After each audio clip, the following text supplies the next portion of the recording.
Navy fighter jets intercepted 8 UFOs and even locked onto one with air-to-air missiles, classified, reports show. But what are these UFOs? We now have confirmation from the Pentagon. It was not even that big of a story. But let's talk about aliens. Now, for the most part, I used to do more segments like this back in the day, but we've kind of moved them over to the IRL podcast. But we'll talk about this again later. So if you're not familiar, go over to youtube.com/TimCastIRL. Subscribe. We do a live show. It'll be at 8 p.m. and we will be talking about UFOs. But I want to talk about this because recently I went on the Joe Rogan podcast and we had a conversation about aliens. And I said, you know what, man, I just think it's military tech. I do not believe it's aliens because the likelihood it's aliens is astronomical. And the likelihood that some humans developed a crazy weapon, it's much more likely. Now, Joe disagreed. He said, no way we have this tech. These things are moving in ways we can never imagine. But while I think it's a fair point, I think about the Manhattan Project. I think about nuclear weapons. No one understood the devastation that would be wrought by a nuclear bomb. So perhaps we just don't know about this stuff. And we're actually looking at high-tech something or other. Now, I do think in today's day and age, it's much harder to keep secrets due to social media. So maybe Joe makes a good point. Let's read about what happened with these Navy fighters. Reports newly released by the Naval Safety Center reveal more information on the bizarre encounters U.S. Navy pilots have had with unidentified flying objects off the east coast of the United States. 8 hazard reports filed with the center's web-based reporting system were acquired under the Freedom of Information Act by The Drive and details strange run-ins that include a near mid-air collision with a balloon-like object and a sighting of a suitcase-sized aircraft.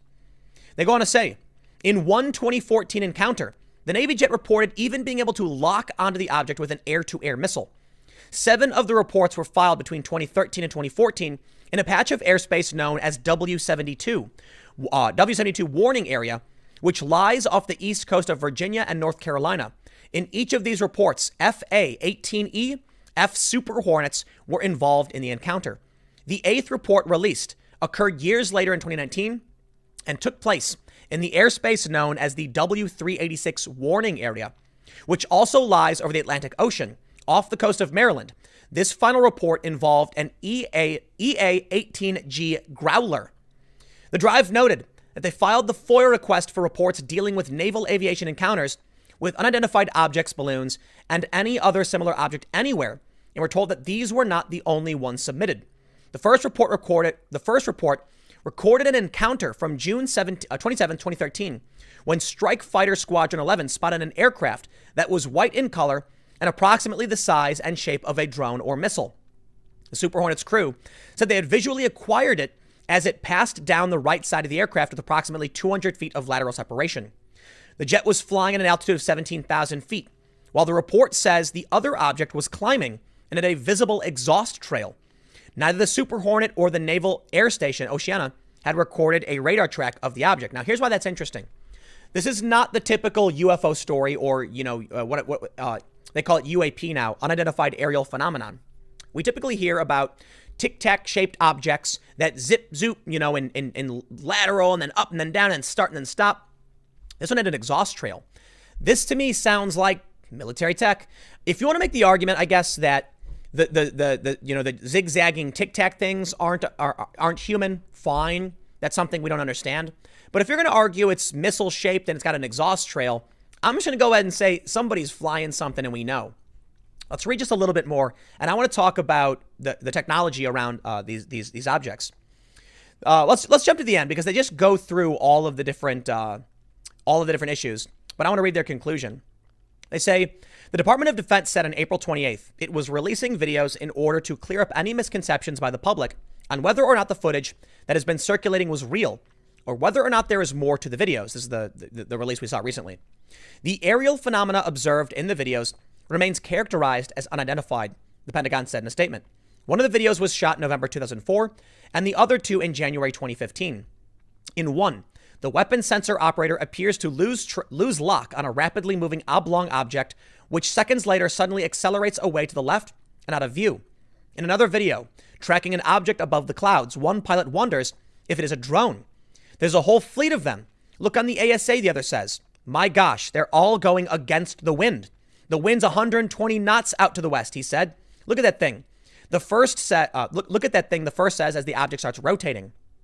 The video had previously been released by the New York Times and To the Stars Academy of Arts and Science, a group co-founded by Blink-182 guitarist Tom DeLonge. A lot of people have pointed out that it's kind of funny that the Pentagon has finally confirmed these are legit videos, whatever they are, and nobody really cared. The first thing I'm going to do is tell you what my favorite conspiracy theory about this is, but I also want to talk about general technology in space and just forgive my allergies and just talk about some hypotheticals. There is a meme conspiracy, I guess, going around that, and I believe I did mention this in the Rogan podcast. It's basically like this. They want to unveil aliens to us. The government knows, but they can't just come out right now and say, boom, aliens. Otherwise, people will freak out. I don't know if you guys have watched Star Trek, but there was an episode kind of about this. So the argument then is they're slow rolling this. Now we're seeing May 13th, Navy fighter jets intercepted 8 UFOs and even locked onto one with air-to-air missiles. What happens? First, there's some sightings. Then there's some photos. Then there's some videos. Then you have high-profile individuals talking about it. Then the government releases them a month later. This is incrementalism. By slowly doing it, no one is shocked to discover they actually, these things are happening. These things exist. Let me just clarify for you. These things are on video. They've locked onto them. They exist. We don't know what they are. It could be military. It could be anything. I think it's more likely to be military. But we have now confirmed they're real. And people are kind of like, cool. Think about how crazy that is. Now, what happens if in the coming months, there's a big event over New York where someone sees one of these objects zipping around and then flies away and a bunch of people film it? Then they'll say, whoa, it was one of those things we were hearing about. Maybe we'll hear about this in the next coming months. Then later on, there'll be substantially more, eventually more and more and more. People will get used to seeing them. There will be questions, research. Finally, someone will make contact and no one will care because they do it in increments. I'm not saying I believe it's true. I don't know what these things are. Could just be U.S. military tech. I mean, they wouldn't tell us, right? But I was thinking about how these ships move around. And I think we may have talked about this on the IRL podcast. So in case you've seen it, you might hear something similar that you've already heard before. If you haven't, go to youtube.com/TimCastIRL. Get ready. We're doing a podcast tonight at 8 p.m. But I was thinking about how they move just straight through the wind, right? Like those pilots were saying it's 120 knots. How are they doing this? If they can manipulate space and move in this kind of idea of warp, right? I was thinking about Star Trek and the idea of a warp drive, where it compresses space in front of you and expands it behind you, making it so that you move forward. You're not really moving, though. You're going in between space, basically, right? The way they described it, way it was described in one article I was reading is like if you had a ball in a tube and you squeeze the back end of the tube and it pushes the ball forward.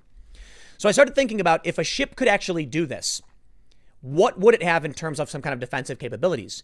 If there was a machine that could warp space, you'd be, by our standards, invincible. Think about it. Let's say there's a bubble of bent space around you. That would mean that what we perceive as standard symmetrical space is actually curved and warped. So if the space warps to the left and they fired, say, a bullet from a fighter jet, it would approach the object and then appear to you to go like this and wrap around because space is warped around you. These vehicles that can just zip, zap, and move around seem to be in some capacity manipulating space. Now, maybe they're not. Maybe they've got some kind of, electromagnetic, anti-grav or something. Maybe they're not really manipulating space. Maybe they found a way to manipulate gravitational force in some way. I'm not a physicist, so I don't really know. I couldn't tell you. I'm sure there's a physicist right now laughing, saying, Tim, you're so wrong. Your speculation is absurd. But I just think about what you could do if you could bend space. And I was thinking about this because I was watching, after watching movies like Interstellar and how he was affected, how time is affected. What could you do with a vehicle that could manipulate space? Could you travel forward and backward through time? Maybe not backward, maybe forward. I honestly don't know. What will your defensive capabilities be? And what would that mean to us? Challenging that. Here's what I want you to understand, right?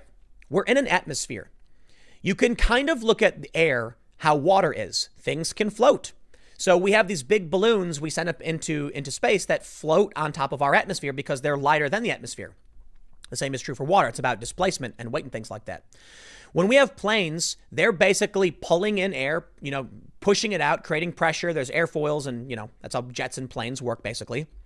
You can talk about similar things with being in water, with like jet skis, or they have those like those surfboards or whatever.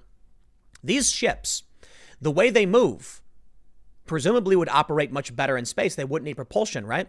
I don't know, man. All I know is these things are real. They may come out. They may not.